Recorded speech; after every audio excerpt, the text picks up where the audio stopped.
Shut up.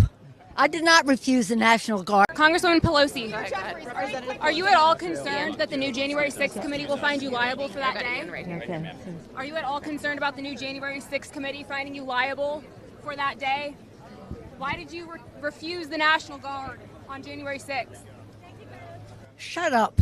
I did not refuse the National Guard. The president didn't send it. Why are you coming here with Republican talking points as if you're a serious journalist? The American people want to know. We still have questions. Thank you.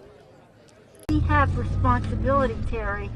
We did not have any accountability for what was going on there, and we should have. This is ridiculous. You're going to ask me in the middle of the thing when they've already breached the inaugural stuff that should we call the Capitol Police? I mean the National Guard? Why weren't the National Guard there to begin with? They thought that they had sufficient resources. That is not a question of how they had. They don't know. They clearly didn't know, and I take responsibility for not having them just prepared for more. But if you look at any polls, according to CSIS, political violence overwhelmingly comes from the right. I believe you've seen the two videos. Nancy Pelosi was confronted. She was extremely angry. You can see the two videos. The second clip was leaked a few months ago where she accepted, like, oh, I take responsibility for not sending the National Guard. Now, Nancy Pelosi is getting angry when questions like this are raised. They should tell you alone. When you take a look at this video. But if you look at any polls, according to CSIS, political violence overwhelmingly comes from the right. These messages come from the right. And when it comes to the leaked text messages that came out 24 hours ago, I don't think it's fair to say there's an undercurrent just on the left. I know what you mean, but there's also an undercurrent on the right. There is something deep and dark boiling inside the GOP. The study you just cited didn't include things like, you know, the Tesla attacks that were against Elon Musk and Tesla. The study shows violence comes disproportionately from the right. The Tesla attacks were not lethal. We can point to the El Paso supermarket. I let you talk. Yeah. Go ahead. Go ahead. Wow. All right. So there's a whole bunch. I tried to debunk my study, so. Is it your study? Did you do it?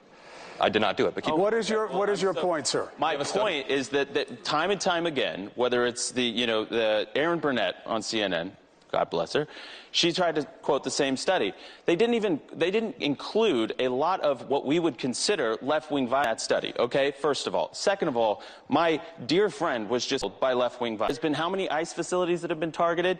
And when you look at what's happening right now, I agree with you on the radicalization, but you have to be honest about the fact that you even admitted, well, this year it's progressives. Well, what about George Floyd? What about that whole summer of looting and rioting? Listen, there has been a trend of, I think, let's just say, let's be gracious and say, in the era of Trump, maybe it's a reaction to Trump. I'm open to those discussions, but there is a justification for political shows up in every poll, and it's coming from progressives. Yes, the reason the left keep repeating the same lies over and over is for something called the illusory truth effect. Certain people have a tendency to believe misinfo is right after repeated exposure to the false information. What this guy is doing, you can clearly see he works with, I don't know, it's media touch or what exactly. These are the same talking point they spew every day. So I'm not even surprised. John Fetterman on this same show said something, and when you take a look at this, how Democrat critic I-2028 John Fetterman Questa, they want to remove John Fetterman for saying this. I'm the only Democrat in my family. I grew up in a conservative part of Pennsylvania, and I grew up and I know and I love people that voted for President Trump.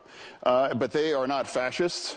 They're not trying to destroy the Constitution, those things. And that's part of another thing. I refuse to call people fascists, or I would never compare anybody and those things.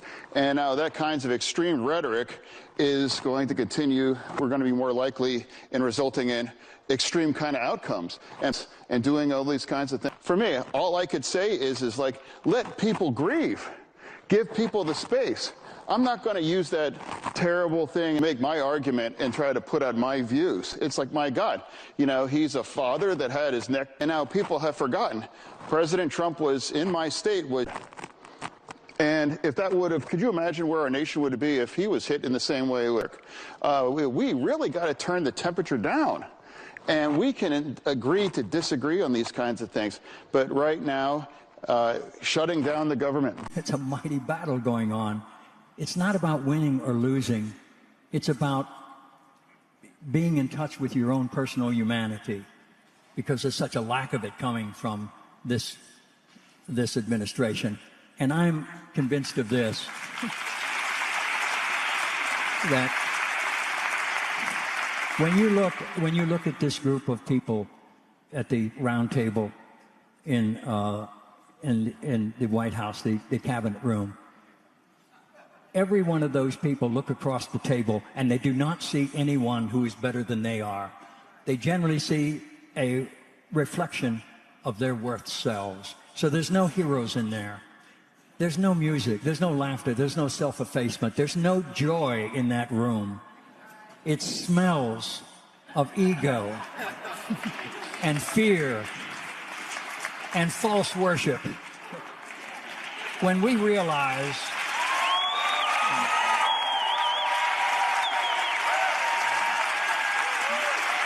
and this, I'm going on and on.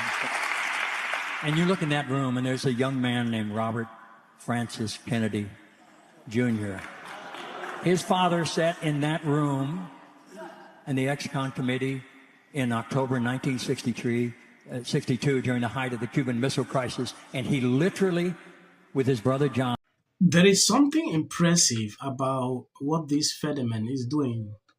And Democrats are already on their way to remove him. Reason being that he is standing on their way on certain issues, especially talking about good things Trump has done. When Trump made that deal, he was the first person to rush and thank Trump for what he did. And Democrats don't like that. The one only people that disagree in everything with Trump, I really don't believe that politics should be in this way. Yeah, it's crazy. You should be able to sit down with people you disagree with.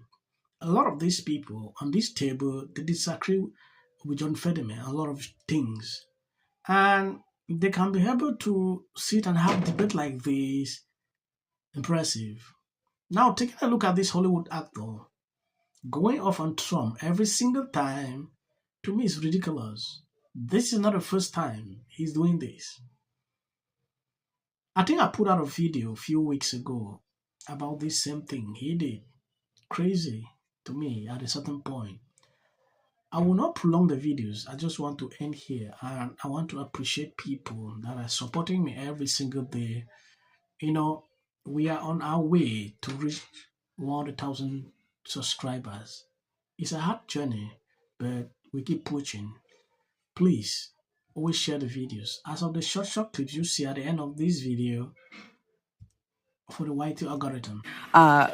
Is that holding session is because Donald Trump wants to screw up Obama's legacy. This is all about Donald Trump being the small, petty man that he is, and he doesn't want today, and I want to give him credit for it. Sequential moments in history. When I say I'm not going to be apocalyptic, it's not changing a tune. It's not making every single thing a 5-alarm fire. Yeah. If he does hostage that, I promise I will wear a MAGA hat for one day on the show. He even gets an auditor counting on me.